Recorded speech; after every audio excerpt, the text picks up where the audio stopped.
On today's episode, we're going to cover a superhero game rooted green in envy. The Green Lantern Rise of the ManHunters. This shit came out in like 2010, 2011 on whatever platform and console was out at that time, but obviously we're playing it on the XBOX 360. So this nigga, Abin Sur, he dies. He's a Green Lantern. His ring travels to find the most worthy fucking user. This nigga. Nah, that's Shane Helms. But it finds fucking Hal Jordan, the most notable, famous Green Lantern that even, people who don't follow this shit will fucking know. Finds him, his son, the Abin Sur nigga, his son is jealous because the ring didn't choose him. He releases the ManHunters.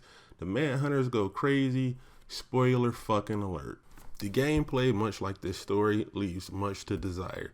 Outside of these bitches you see me fighting right now, all you fight is ManHunters.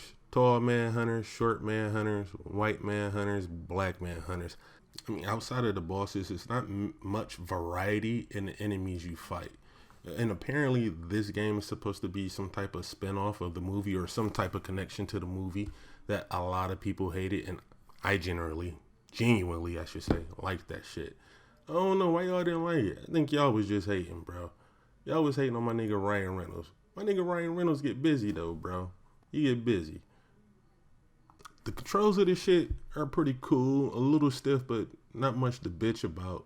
Like, the game kind of puts you in the feel of God of War, but it doesn't do it well. And again, all three God of Wars were out before this, and there are games who do the God of War formula much better. Like that Wolverine shit, Dante's Inferno, and that one real nigga game, Marlo Briggs. They all do it so much better, so they feel like much better games than this shit right here.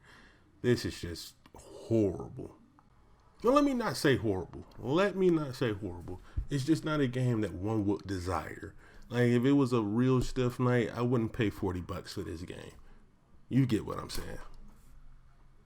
No shit, for a game that's like 10 years old, even today, it looks good, it sounds good, even the cutscenes, like, they look really fucking dope.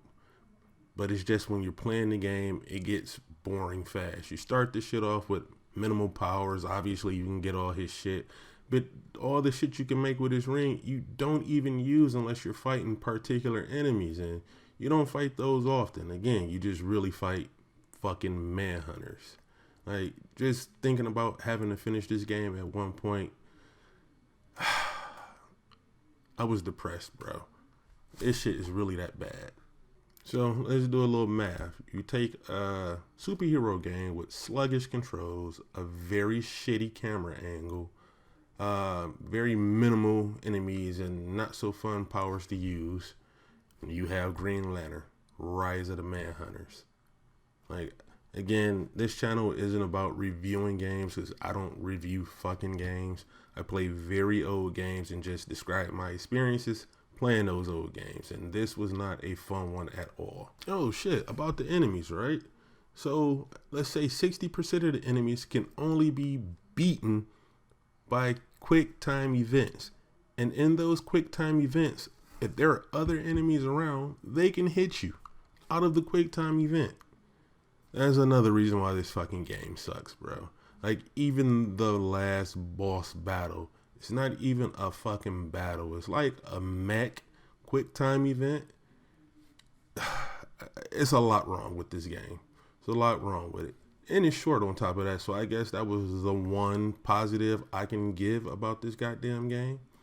Outside of that, this one is for surely going to be the first one so far that I've seen that is going immediately on eBay for like 75 fucking cents.